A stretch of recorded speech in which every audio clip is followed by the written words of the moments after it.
We are going to be talking about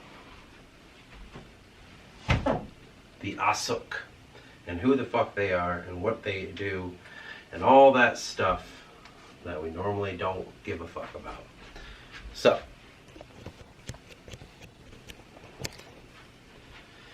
the Asuk, which I have a little paper right here.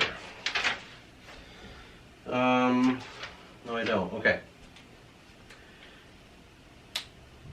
Fundamentally, what they are high order and I don't fucking know.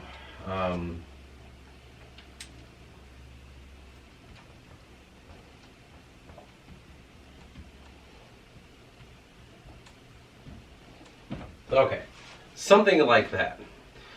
The high order in the Aevan society. The Aevan society are the society of monarchs. They're the lords of the fiefdoms and the land and all that shit, right? Now these lords govern over their own people, and as it was explained, they're from a select group of original followers of Odysseus, descendants of their own right. So there's that, but then you have the descendant line.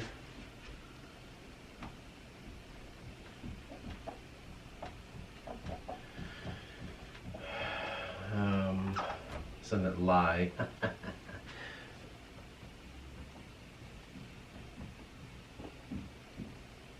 You have the descendant line, and then you have the Aevans. Aevans are the monarchs, the lords, landholders, or where they are born from, but let's pretend there's a family called the Stevens, and they can trace their lineage all the way back to their great-grandfather, or I don't know, their great-great-great-grandfather who followed Odysseus and helped found the country that they're in. Essentially, they act like founding fathers, okay? That's essentially how they act. Just think of it like that. Now, imagine that the founding fathers in, like for instance, America, if their children were still like ruling over the land, like you have, like that's a requirement. You have to have this family lineage. Now, these lords, landholders, and all that bullshit, some of them may show true potential when it comes to the ability of magic. Some of them may not. It does not affect the governance of the country. Though the ones that do have this ability go to the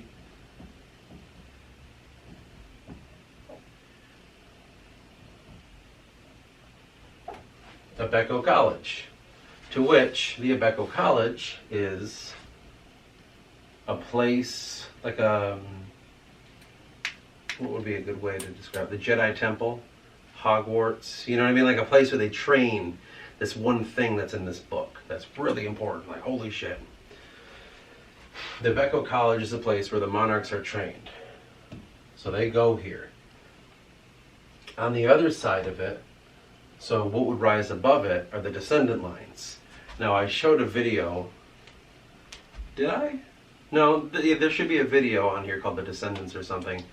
Those are the people that are from Tan. So these aren't the followers of anything. This is like the family line of the founder of mankind, from Tan to Odysseus and all the way down. They have innate abilities. Now, the innate abilities that they may have do affect what would be considered fertility, if you will. Not a lot are born. It is really tough to have 15 kids or whatever, right? There's a potency or something. And in reality, that's just because in the book it's like, well, we gotta have something to kind of tamper down so nobody's having, like, well, I'll just raise a mini fucking army. You know, we don't want to have that. So, it's just like a writing thing. Now, they can be trained directly under the Asuk.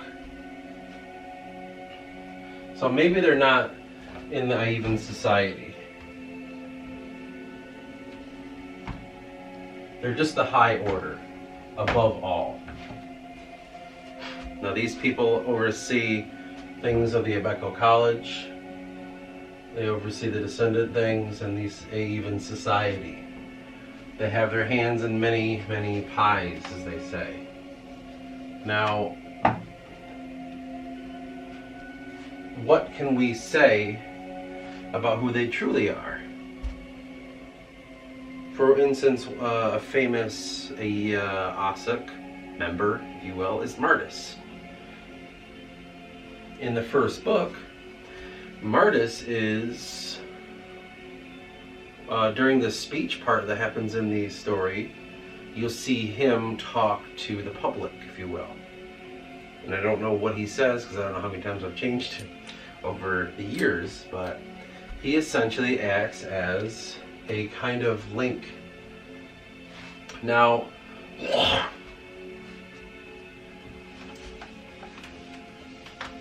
the Asuk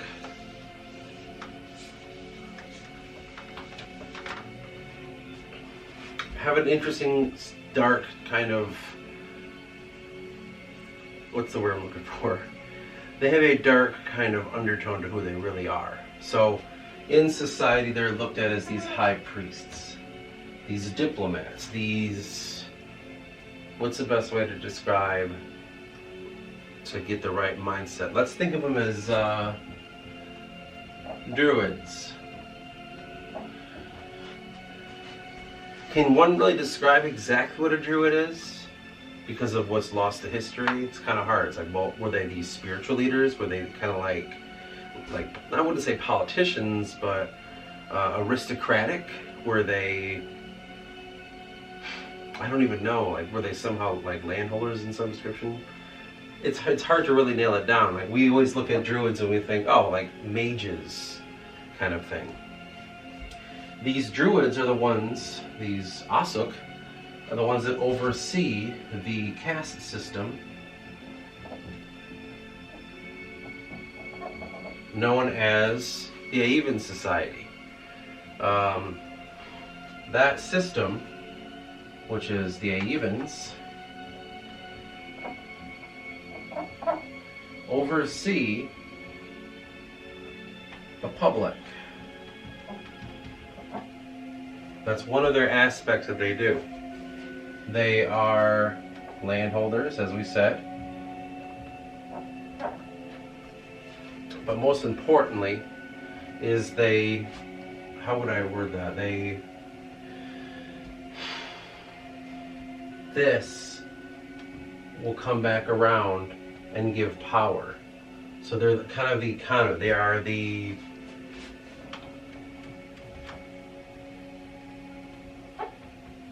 voice of the public. Now that voice comes back around to the Aevans, and it's kind of like, as I've described before, with the Masons. I wish I had the fucking book with me, but I don't have it. What the Masons believed, or at least spoke of, right in the beginning of the actual Scottish Freemasonry book, written by whatever the fuck that guy's name is. I don't remember his name now. But anyway, they talk about the force of the people and how you can control it. You just have to have like this intellect, this kind of philosophy that makes the people do what you need them to do, right? They are untapped, unpotential, and you just need a brain. Essentially, that's what the Aevans are. They act as the receptors to the public voice, right? And so the landholding isn't a part of that. Now, in order to keep the public in a kind of state for this, that is why they created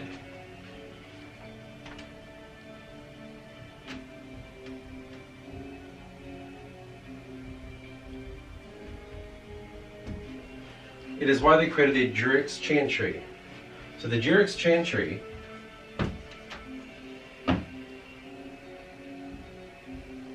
is much like what religion would seem to be doing when it's being used in a authoritarian kind of way. Shaping the mindset, shaping the consciousness, and shaping the belief system of the public. They tell them what they need to know, what they need to feel, what they need to think, and how to act in order to make this system work better. It's a very symbiotic relationship, one that is working almost perfectly. Now these Asuk would see over this system. In fact, they helped really hone this in.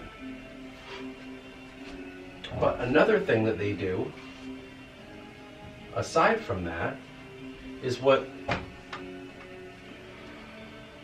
So if the Ahevans are the voice of the public, if the Ahevans act as this kind of conduit, this like charging system, this puppet and puppet master, when they go,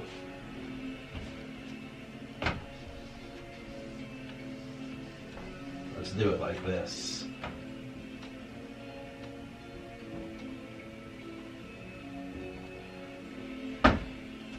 They are obviously below the descendants. Now the descendants are, as I said before, the actual family members of the original, like, it'd be like the founding fathers serving the relative of Christ. Do you know what I mean? Like something crazy like that. Like Christ's like great-great-great-great-great-grandchild has the founding fathers helping him out. You know what I mean? It'd be really crazy like that. Like it is kind of a weird scenario in our world, but it just makes sense here. But that's kind of what it is. And so they have this touched ability. Now, I'm the Asuk. I'm over here. What is their game? I'm just like nervous, like how much should I say here? Maybe I'll make this kind of a, you have to, it's kind of like unlisted. Because I don't want people to find this if they find other things first. Who knows what happens? Who are the Asuk really? So all this is fine and dandy. It's like, okay, you have this kind of weird system going on over the people, and the public is, you go down here and you can kind of see like structure of society, and you know, it's the slave class is the lowest, and you see like a middle class and like this upper aristocratic class, and above that would be the Ahevans. And you can kind of see like, okay, it's a system that kind of works within itself. And it helps create a form of society. Now the form of society, we'll get to the Asuk in a second. This form of society here is in the bubble, what is called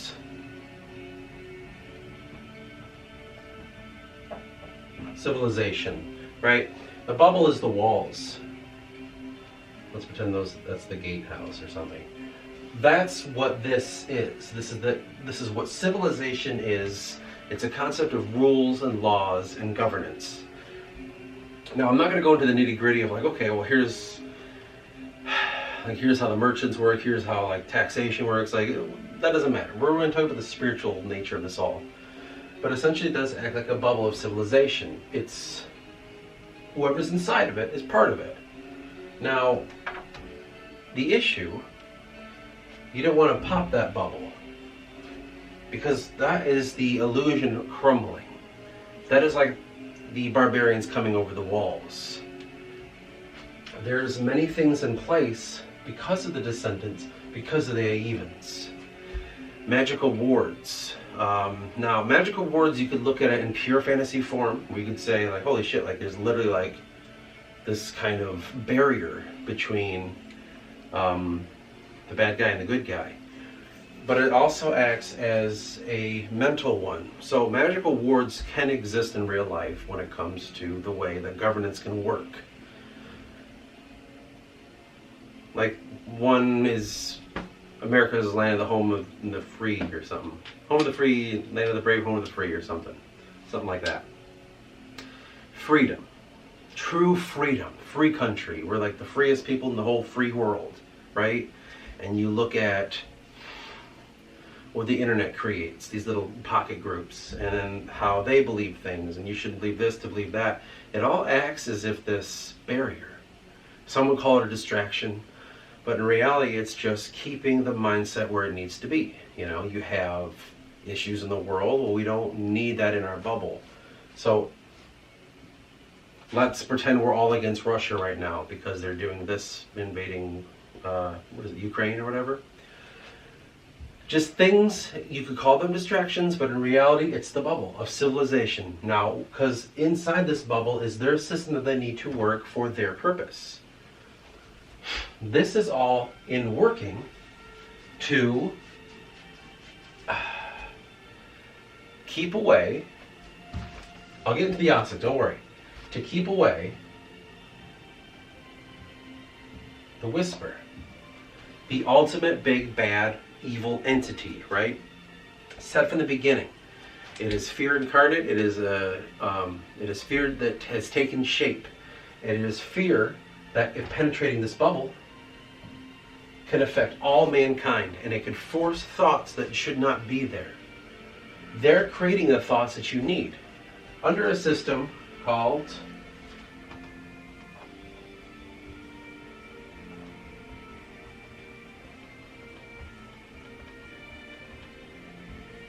calibrated control.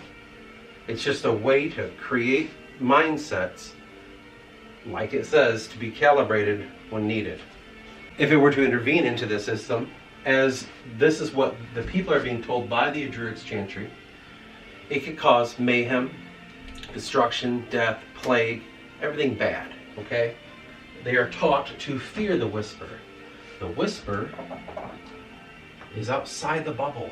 So it's okay if you stay, not only if you stay in the city walls of Evolve, we're talking across Adrana, if you stay within the system, if you play your part, if you do what you're supposed to do, this threat will no longer bother you. It's very utopian, right? Dystopian, honestly. But that's the main reason that this system is the way it's working as it should. Under calibrated control, under the guise of civilization. Because what is around it, the squiggly line of the barrier of civilization, fog of lies. This is basically saying anything outside of our bubble, do not believe it. If someone that lives over in this weird country here says,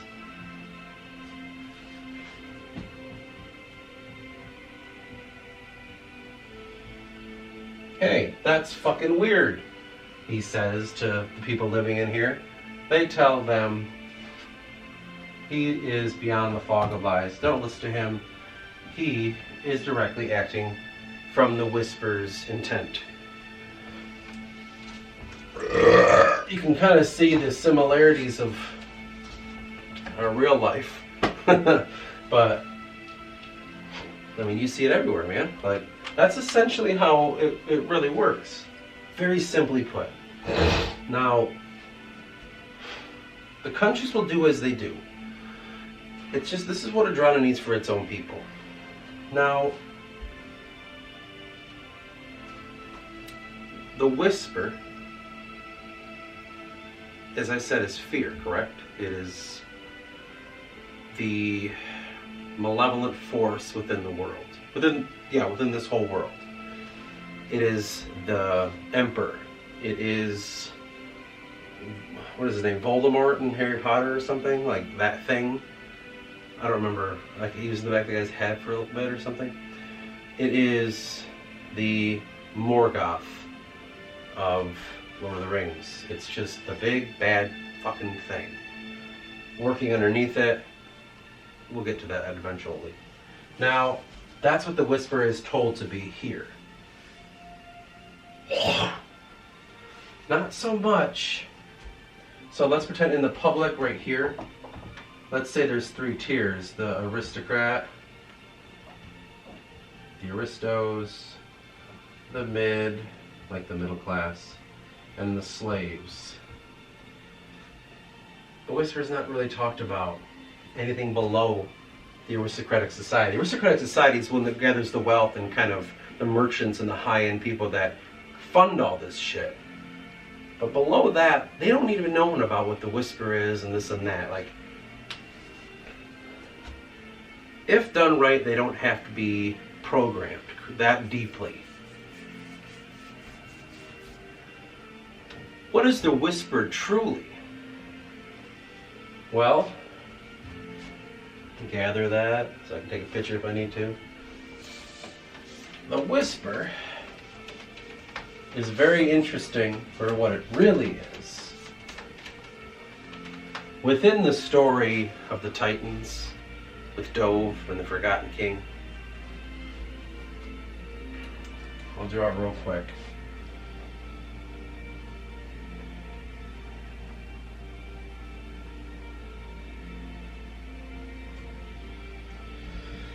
Na, na, na, na, na, na. This is the world.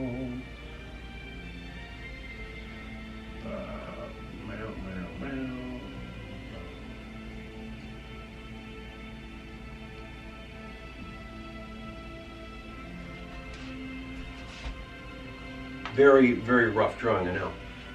This is the world, this pie, sitting on top of this entity, which is called Mother. The world,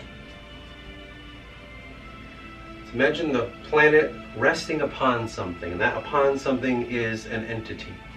The bubble is the firmament, which, you know, the firmament's just the concept of the layer, the going beyond it is like nothingness almost. There's like a veil if you like lift it up, and maybe there's like, I don't know. I don't remember what the ancients thought.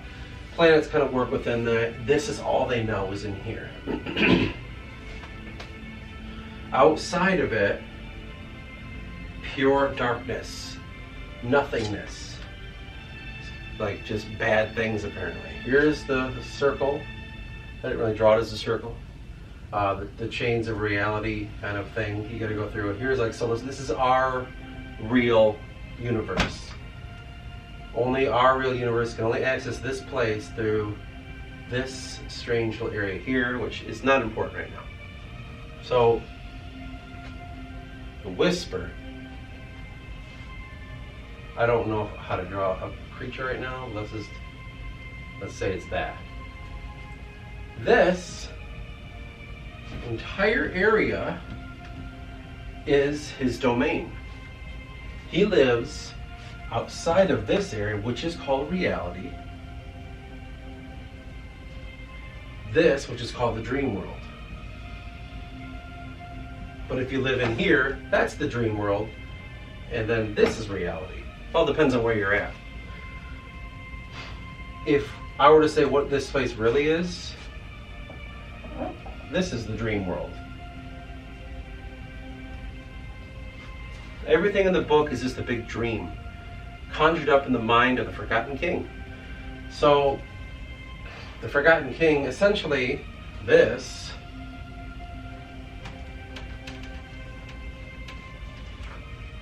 is basically, that's his fucking chin.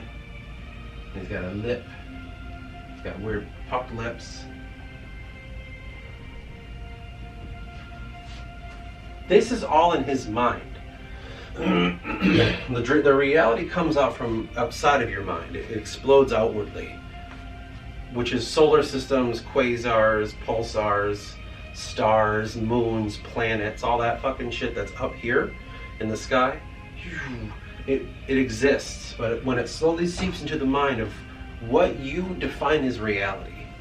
So reality is all around you, right? We live in a world where we can touch things and see things, and I'm showing this video and it goes to places, right? That's fine.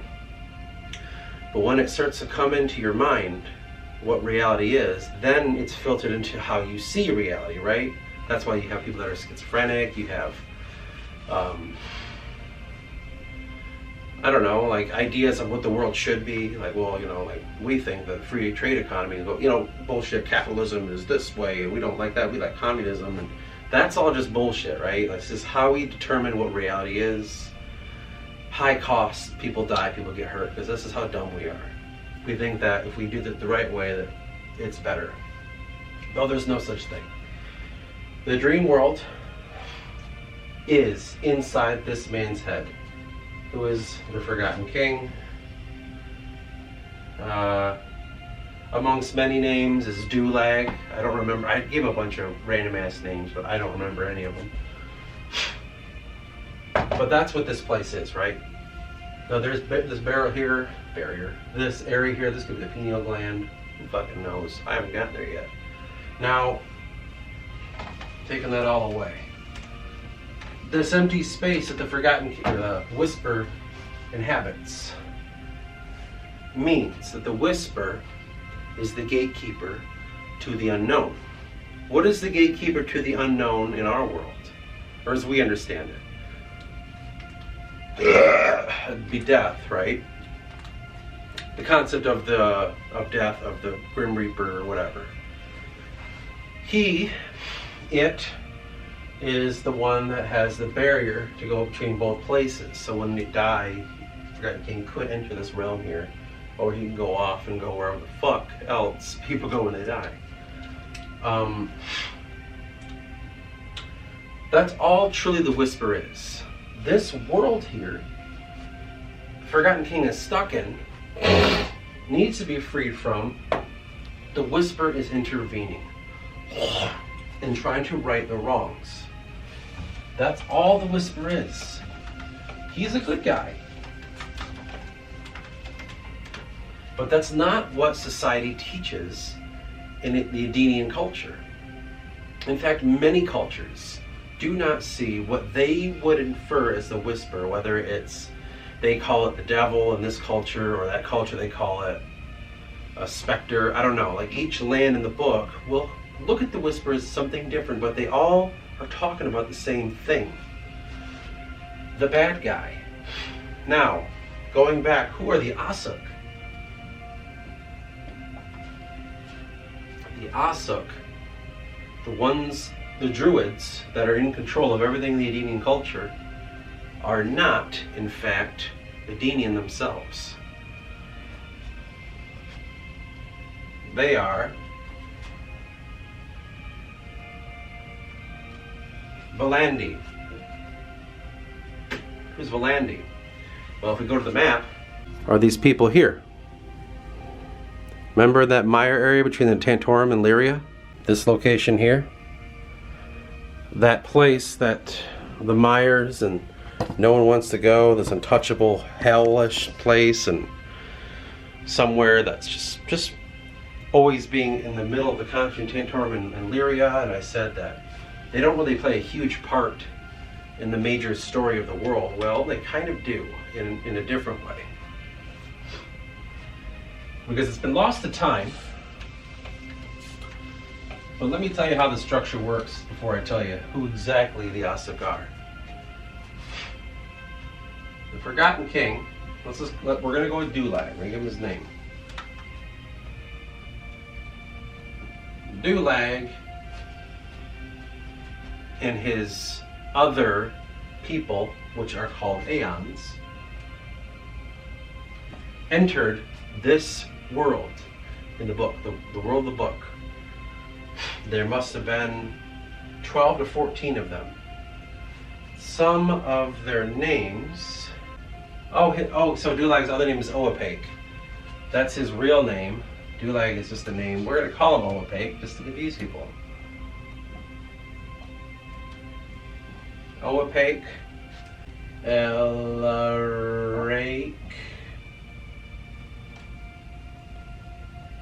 Balur.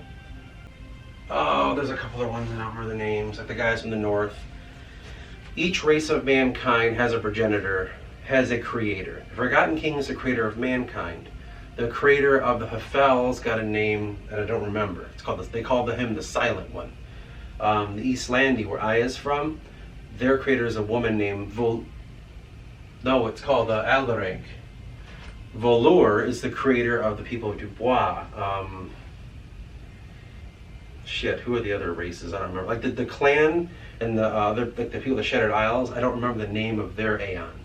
But essentially, they're just the pantheon of gods. Think Zeus and all of them. Hermes and Apollo and all that. Like, that's what they are. Okay? That's literally, just imagine that. Oapake created mankind, Alaric, blah, blah, blah. Well, there was one named Aik.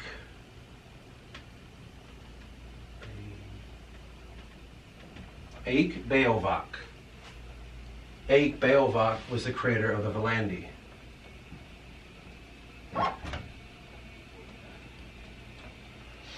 That is his race of people.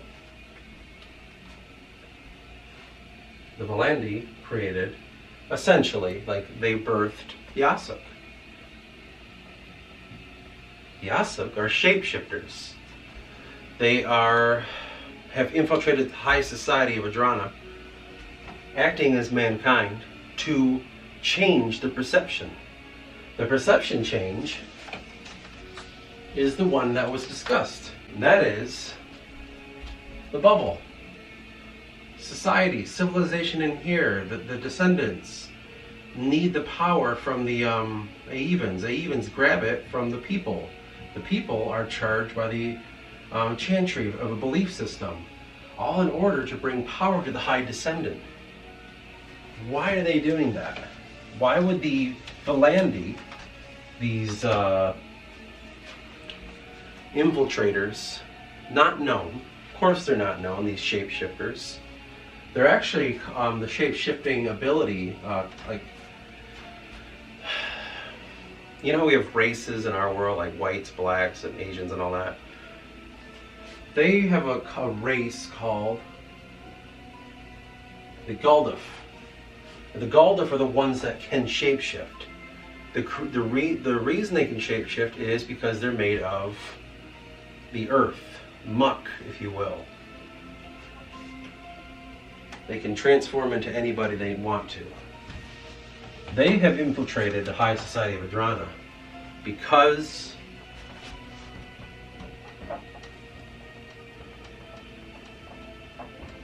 of Aik Beovac. Aik Beovac is the brother of the Forgotten King. His true brother. Why is his true brother acting against him? Well, that would be because the Forgotten King betrayed his brother and cursed him into the mires because he felt his brother was betraying him. They were turned on each other, all because of a Titan, which the Titans are just like the Titans in our mythology, like Greek mythology, the ones that were before, the ones that created the world first, essentially, of Theus.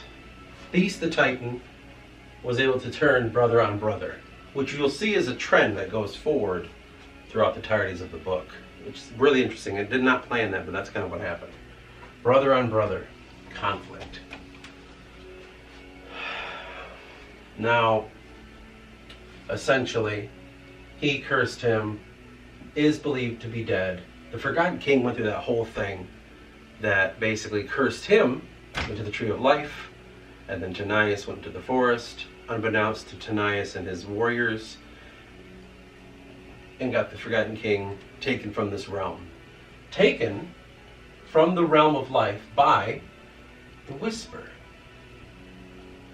Why would the Whisper do that? Whisper is the one trying to save everybody. He needs a Forgotten King. He pulls them and holds him, not quite prisoner, but you gotta stay here, and I will tell you what's going on. Aik Beovac grows angry, resentful, bitter. In some ways help the situation. But when he finds out the Whisper is helping the Forgotten King, he sees that there is a potential for power there, that he could do something with it.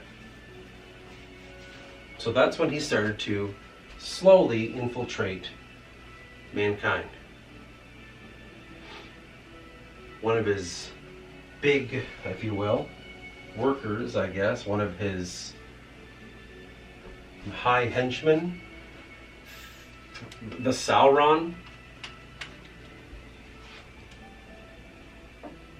is Martis.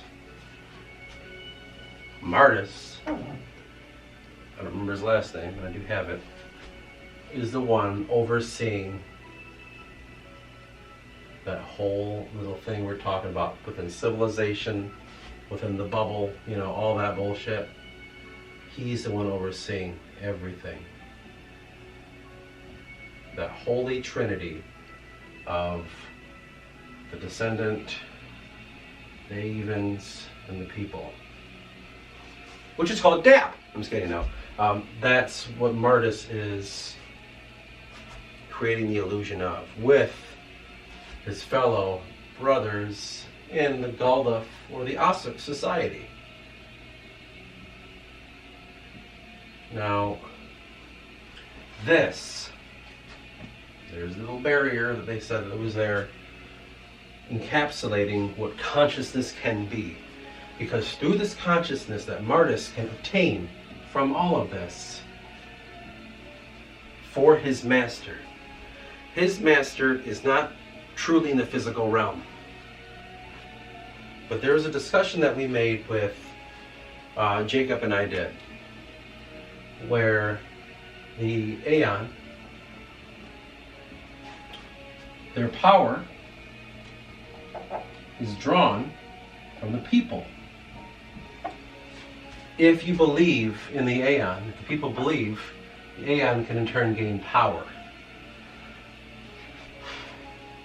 This system here is in a roundabout way of gaining power by harvesting it, unbeknownst to the actual people, and giving it to their master.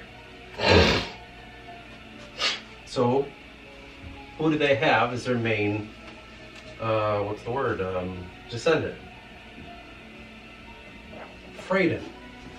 Freydin is the Caesar of Adrana.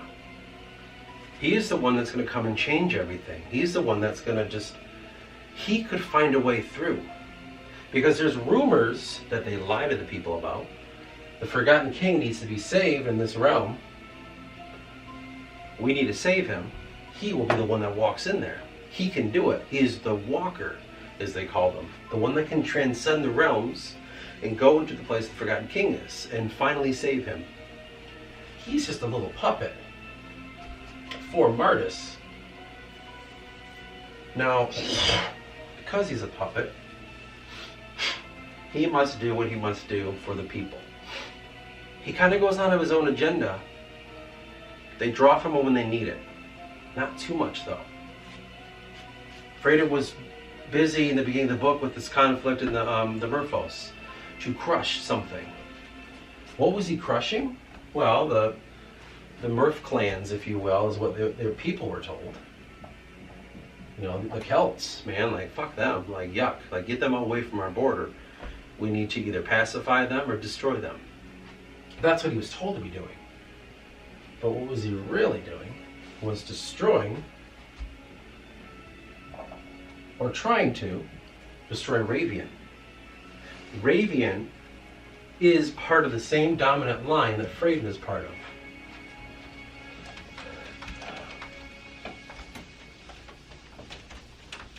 This descendant line of Tan breaks off in many different areas, it's convoluted, man, because it's you got Tan's son Tanias, and Tanias goes over here and Tantoric peoples. We're focusing on Adrana, so he had Odysseus, to which Odysseus had Theseus, I don't remember, and Barus, yeah. He had 2 children. This one is the line to which Freydin comes from. Over 1,000 and something years. That's the true line. Barus was the one that ruled over the south. Theseus took the north of Adrana. Theseus is seen as the betrayer because Theseus was the first contacted by the Whisper and told the truth. Barus did not like this, and though he did make it public, he kind of, I wouldn't say exiled or banished. He chose not to speak to him anymore. It wasn't until Theseus' son Eclectus that the whisper was strongest. But that's when we start to see in society a shift. And much like in Tantorum, there was still a fear of the whisper that had nothing to do with the Asuk. It was a natural fear. When they found out this, his name was Eclectus. I don't remember exactly how to spell his name. He was with this. The relatives on the other side, Automnus and Cesronus. Cesronus was the one that kind of betrayed Automnus. Cesronus allied himself with Eclectus. Growing angry, he had Eclectus killed.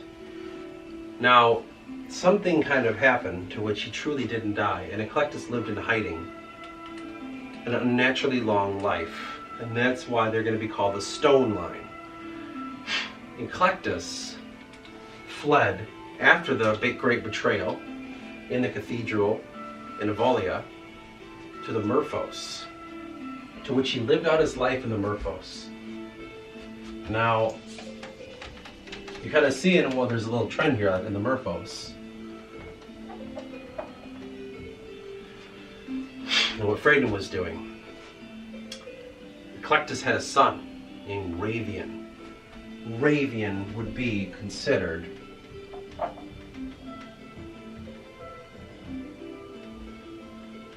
adopted name. His name is Ravian Dovanik, which is an adopted last name, a Tantoric last name. They call him Spellsong. Ravian, as I said before, was the one that went to Tantorum to preach the true word of the whisper, until he was imprisoned, until he broke from prison, stealing an artifact from Tantorum and fleeing to the Murphos. This was all at the behest, if you will, of the whisper. This is all part of the plan. Now, Ravian and his followers in the Murphos fled to a place that would have been called Falcor Hill, to which the, oh my god, is it the clandestine order? I don't remember, the Inquisition essentially chased them. There was a battle there. Ravian's forces won.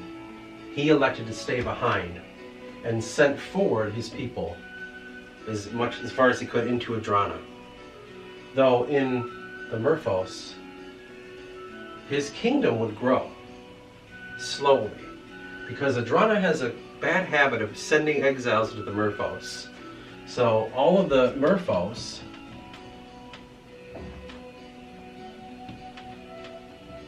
becomes the exile nation. When Bravian is discovered to be alive and his lineage to Theseus and Eclectus, he's a great threat.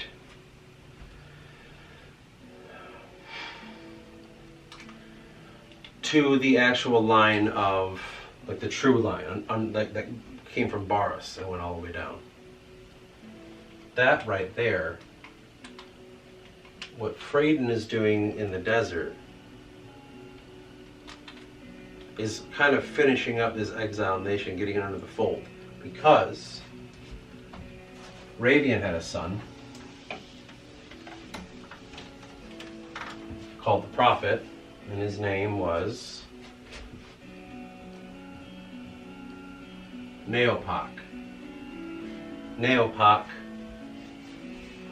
was to be discovered and seen as a great threat, because what they can unravel within Neopak's order, which was created, this cult that started with Eclectus, went with Ravian down to him, is the concept of the whisper.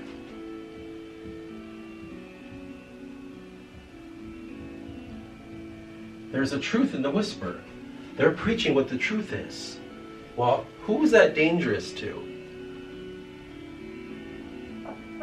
Beovad.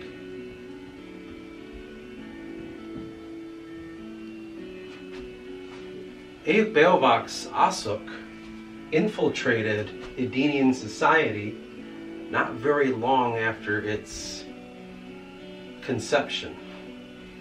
If I have my notes here, I can see that. I just don't remember when the Jurix. The pact happened in 428, but the officially didn't really happen until the 460s. Wasn't really long in the year of the 500s that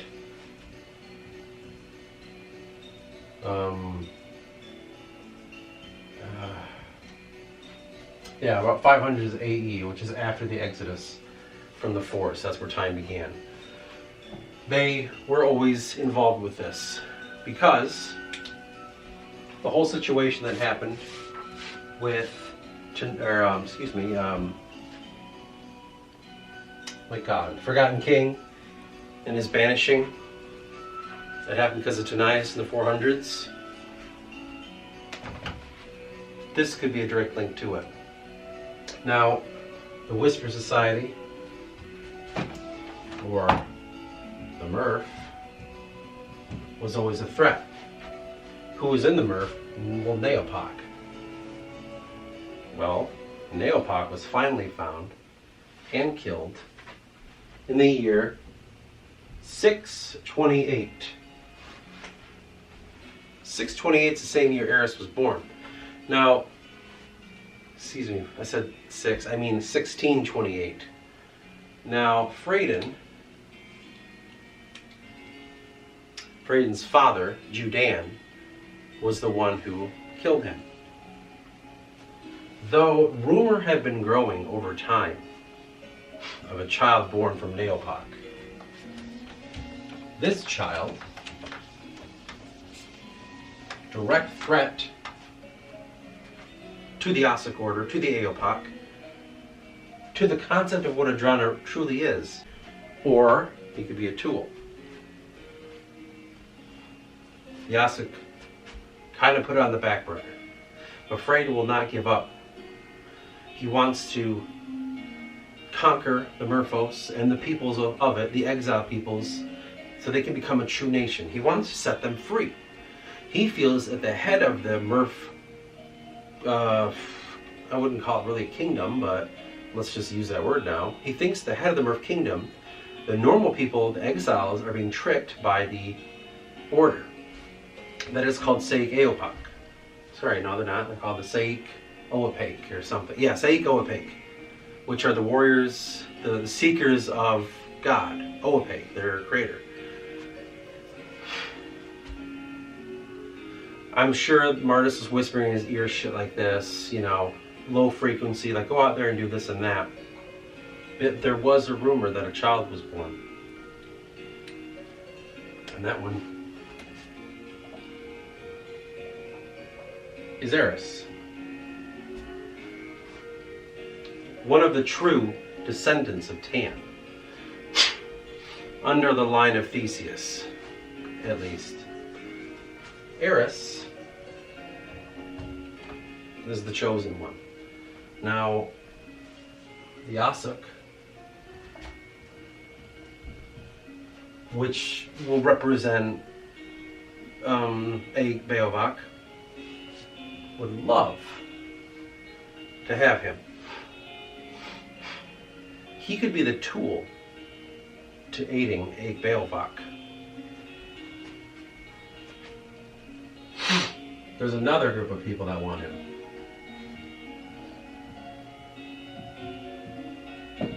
Serpentine, or Anaku. Serpentine could definitely use Eris, because he could help them cure the curse of the Anaku. The Anaku are fading from the world, much like the elves in Lord of the Rings, but this is more like, well, they're fading because of mankind. Mankind's killing the Anaku. Eris, and I'm not going to go into the gritty details of it, is a way to stop it. Serpentine would love to have him as well. In the beginning of the book, acting under the Serpentine order, you have, in a roundabout way, Cyprus and Jahir. in book 1. More ciphers than Jahir in the Asuk that are chasing Eris. You have Martis and Quartus. Eris is being led by Cyprus to Ela. Sorry, Ela. Because in Ela are the Serpentine Order. And they could finally have him. Martis and the Asuk has sent Quartus to chase Eris, to capture Eris and to have him. And that's book 1. So the Asuk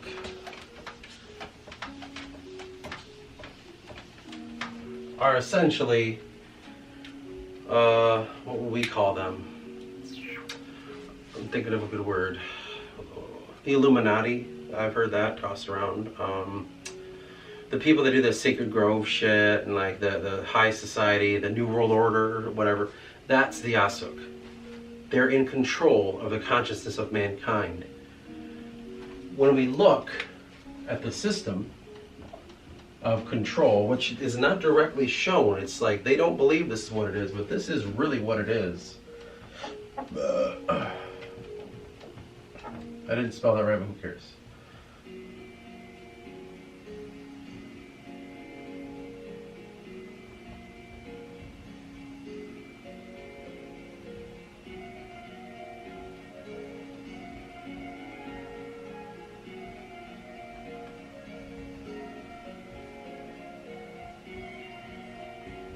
This is the simplest I can put it. The slaves, the merchant middle class, the aristocrats, even the descendants, the Asuk are in control of all of this. And how many people know about it? Just the Asuk. The descendants haven't a clue. So why the hell would the slave? You know what I mean? This is an infiltration of society that's gone unnoticed for almost 1,000 years. Slowly building. The Asuk need this system, which is basically like an engine, to charge their dead god. Through worship, through passive worship. We no longer need the people to believe that they gotta go to church every Sunday. We need them to believe that they don't believe in something. We need them to believe what we want them to believe, and we will paint that as the high and holy. That's essentially all the book is really about. The War of the Gods is the book. And that's it. In a very long way, that is what the book is about. Now there's a lot of, like, I didn't tell the story of what happened for God, King, and Tanais. I didn't tell the story of the Titans and how the world was created, or the story of the Inaku Prince, the snake in the portal, or the story of Quinlan, the discovery of mankind. Like, there are stories within it, many stories. But if I were to boil it down to what's kind of going on, that's it. That's the system. The rebels are there. So, there was a moment of stream of consciousness right there. And that's the next video. What would I call this? I don't know. What's the book about?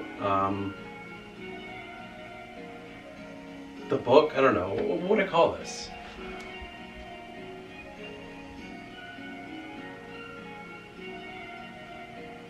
Unraveling of the story. We'll just call it that. We'll give that the name. And then I'll post this. Anyway. Tell your grandma I said hi. She won't talk to me right now and I'm kind of pissed.